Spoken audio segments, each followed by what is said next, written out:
Hey guys, hi, this is Abhishek, master teacher of physics Vedantu. कैसे चले हो ज़िंदगी, कैसे हो मेरे शेर रोशन, सब बढ़िया एकदम। तो आज मैं आपको बताने वाला हूँ वो 5 चीज़ें जो एग्जामिनेशंस के इमीडिएटली बाद बिल्कुल भी नहीं करनी चाहिए आपको, and I am pretty sure आप वो ऑलरेडी कर रहे हो, है ना। So these 5 things which actually not good for you, तो ना करिएगा, ये बेहतर होगा ना आपके फ्यूचर के लिए ना ही अभी के लिए। तो शुरू करते हैं, और वीडियो अच्छा लगे तो make sure to hit the like button, share this video and subscribe to the channel, और कमेंट्स में मुझे बताना कि इनमें से कौन सी चीज़ें आप ऑलरेडी कर रहे थे। अगर 500 कर रहे थे तो हाय हाय। तो शुरू करते हैं, पहले पॉइंट से शुरू करते हैं, और पहला सबसे इंपॉर्टेंट पॉइंट है कि भाई जो पेपर हो गया है उस पेपर को लेकर बैठ जाना और हर एक सवाल को दोबारा चेक करना कि इसमें मैंने क्या लिखा था, दूसरों ने क्या लिखा था, कि इसमें मेरे को मार्क्स मिलेंगे नहीं मिलेंगे। Let me tell you in a very simple straightforward truth कि यार लिख दिया है आपने। अब आप क्वेश्चन पेपर को जितना भी चेक कर लो, कोई फ़र्क नहीं पड़ने वाला है, एंड दैट इज़ इट। ठीक है, अब जो होगा वो देखा जाएगा, जब रिजल्ट आएगा तब देखा जाएगा। ठीक है, अब this might be true for any sort of periodic test, any type of mid terms, any sort of pre boards and boards. That is it. तो अब हो गया, एक बार हो गया, rechecking it is not gonna help you. If in case you are rechecking, recheck your answer sheets, not your question papers.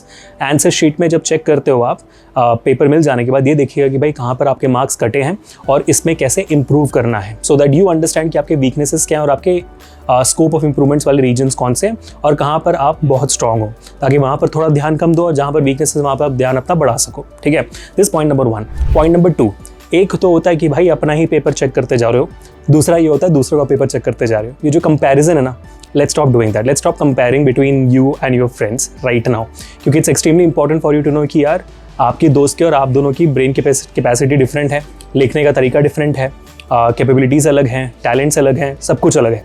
तो जवाब भी अलग अलग होंगे, हो सकता है नहीं भी हो सकता, लेकिन अगर उनको वहाँ पर कोई मतलब comparing you, it just indicates that आप अपने आप को कम समझ रहे हो। Let's not do that. अगर आपको किसी सवाल का जवाब कैसे लिखना है ये समझना है, तो दोस्तों से पूछने के बदले सीधा टीचर से पूछे, सबसे अच्छा जवाब तो वही देंगे, है कि नहीं। तो get that done quickly. Please stop comparing yourself with any of your friends, and do not let anyone else also compare you with anyone else. क्योंकि यार ऑफ कोर्स सी बात है, पेरेंट्स हो जाए, रिलेटिव्स हो जाए, या तो खुद के दोस्त हो जाए, कभी कभी थोड़ा सा कंपेरिजन आ ही जाता है। Please tell them not to compare with me, it's okay, मैं नेक्स्ट बार में अच्छा कर लूँगा। That's what you should keep in your mind.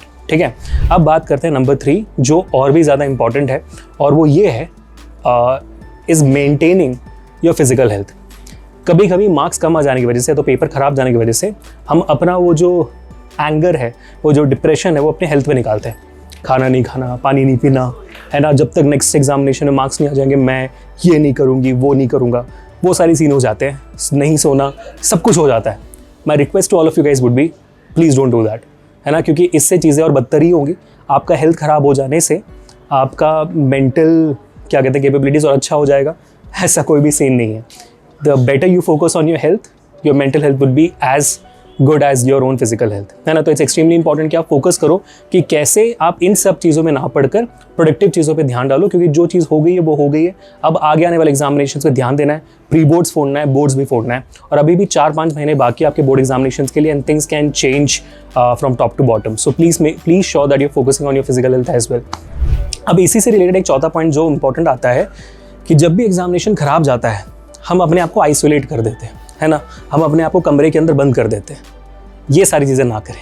मुझे पता है कि यार अगर पेपर अच्छा ना जाओ तो बुरा लगता है, और स्पेशली तब ज़्यादा बुरा लगता है जब आपने ज़्यादा पढ़ाई की हो, ज़्यादा मेहनत की हो, और ये सब करने के बावजूद जब मार्क्स कम आए तो ज़्यादा बुरा लगता है। फिर आपको लगता है कि यार किसी से बात नहीं करनी, अकेले हो जाते हैं, यही बेहतर है। दिस आई डू अंडरस्टैंड कि ये होता ज़रूर है, बट यहाँ पर इसका एग्जैक्ट ऑपोजिट आपको बेहतर फील कराने में बहुत काम आएगा, and that is to talk to your parents, talking to your friends, or doing anything that makes you happy. Please don't isolate yourself. It's just gonna waste your time, क्योंकि कुछ दिनों के बाद आप वैसे भी बात करने लग जाओगे। जब ये सदमा थोड़ा थोड़ा धीरे धीरे वक्त के साथ बेहतर होने लगेगा, तो आप दूसरे से बात करने डेफिनेटली लगोगे। तो अभी क्यों नहीं, इतना वक्त क्यों बर्बाद कर रहे हो। Let's get back on track and फोड़ो फाइना। तो ये हो जाएगा आपका चौथा सबसे important tip. Let's move on to the fifth point. Fifth point बहुत इंपॉर्टेंट है, याद रखिएगा, ये जो एग्जामिनेशंस हैं वो आपके कैपेबिलिटीज़ चेक करने के लिए नहीं है। मिड टर्म्स हो जाए, प्री बोर्ड्स हो जाए, बोर्ड एग्जामिनेशन हो जाए, वो सिर्फ ये चेक करना चाहते हैं कि भाई आपकी मेमोराइजेशन पावर कितनी है, कितनी चीज़ें आप याद कर सकते हो। आप खुद ही देख लो ना, इसी वजह से तो सीबीएसई कॉम्पिटेंसी बेस्ड क्वेश्चन ज़्यादा कर रहा है अपने पेपर में इस साल। पिछले साल 30% था, उससे पहले 20% था, अब वो 30 हो गया, 40 हो गया, फिर 50%। 50% of your paper is going to be competency based question and not rote learning based question, जहाँ पर आप याद करके चीज़ें लिखो।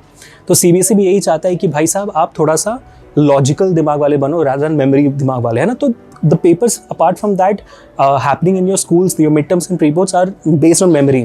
तो ये सब ये चेक करते हैं कि भाई आपने कितना याद रखा है और याद रखी चीज़ें कैसे लिखते हो।